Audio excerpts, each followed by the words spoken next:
Yini inkunzi Ngihamba bo. awubhuti Shada.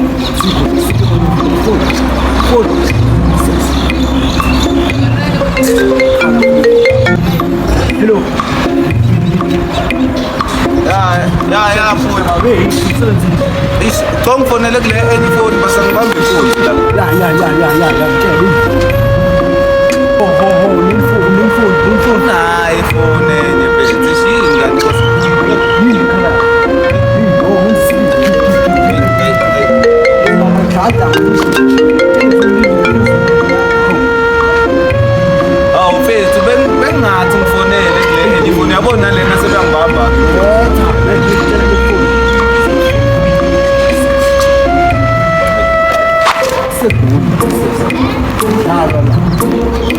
ubaba buye ngcono usasusithatha nesikhwama ungenza umsebenzi ohafu ngithi usuwathathile amafoni sasusithatha nalesikhwama nami ngimnikeleni isikhwama kodwa Nkosi yami. Hey, good. Intombi yakho ngizoyisasa ngiyazi uzoba ney'nkani